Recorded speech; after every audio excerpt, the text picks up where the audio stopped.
March was a month of pure chaos. I mean, Pokemon Mystery Dungeon and Luigi's Mansion 3 DLC. I only have 2 hands. Of course, the only thing that mattered was the release of Animal Crossing New Horizons on March 20th.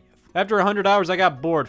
This game. No, I think New Horizons is great. I just think when I fell off of it, I really fell off of it. I played nearly every day for 2 months. I stopped playing for 1 day, then my eye twitched whenever I thought about playing again. See, the game starts off wonderfully. You take part in Tom Nook's getaway package and get to live on a remote island that starts out looking fucking disgusting. But you start prettying it up. Pick where your neighbors go, upgrade and pay off your digs by making money through various means, finding it in rocks, selling rocks. Every day's an adventure. Animal Crossing is a game about life and collecting. You're supposed to take the game at your own pace and do whatever you want, but just like life, you have lots of limitations, but I think those limitations are what makes Animal Crossing so unique. If you could legitimately do whatever you want in this game, it would just be The Sims. In Animal Crossing, you need those little annoyances, those neighbors you don't like, the fact it takes so long to pay off your house, how you have to talk to characters to get anywhere. Yeah, this isn't great, but it's Animal Crossing. They want to bring you to their world, not show you a debug menu when you want to travel to a different island. It takes time to make your island the island you want it to be, and in my opinion,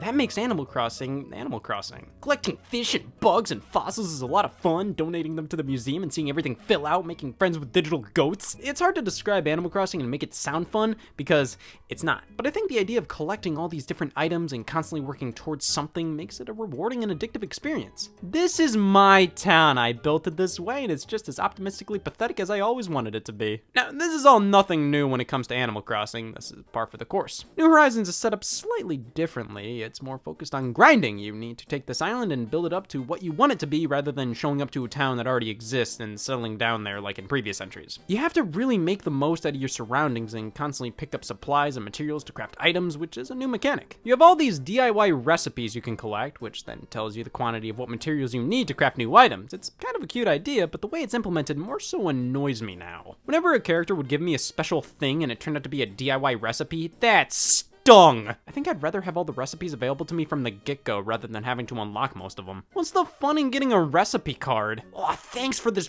pile of work you just gave me to do. Now I have to find all the materials needed for the item if I want it. Crafting's a fine idea as it gives a huge purpose to nearly every minor little thing you pick up in the game.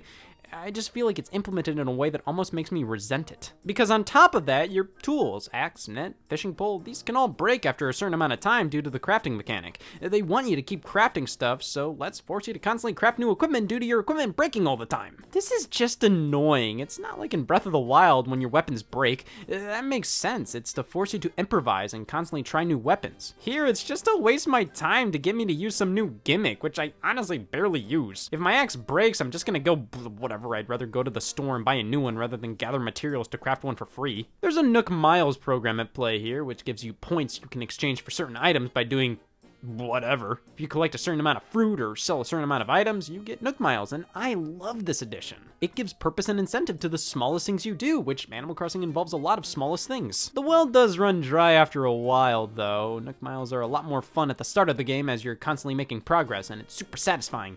As time goes on, though, you unlock less and less. Now, they've been updating this game a ton since it launched. New content, new items, new things to do.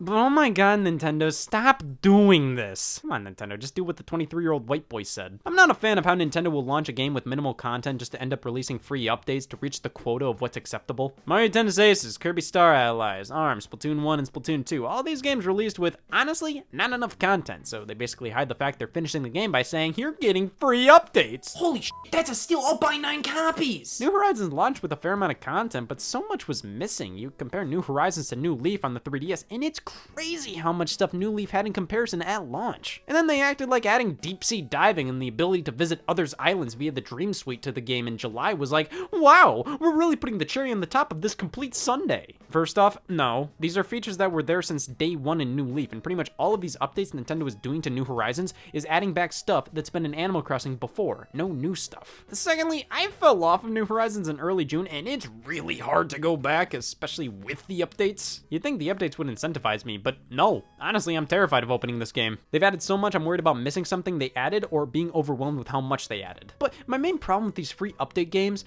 when I'm done with a game, it's really hard to pull me back in. Cool, Mario Tennis Aces got new characters. It's a shame I stopped playing. You turned me off by not having this stuff at launch, but by the time it shows up in the game, I don't care anymore, I'm sorry. By June, I would open up Animal Crossing, Isabel would give me the news for the day, and pretty much every day she'd say, oh, looks like nothing's really going on. I started seeing a lot of repeated stuff, hearing the same things over and over again from my villagers. Nothing new was happening. It was time to call it quits. After 100+ hours, I got my fill. I know I just complained a ton about this game, but I obviously enjoyed it. I just wish I could keep enjoying it, but all those things kind of added up to why I stopped playing. But I really liked New Horizons, so don't take my criticisms as it's a mediocre or bad game or something. No, it's a good one.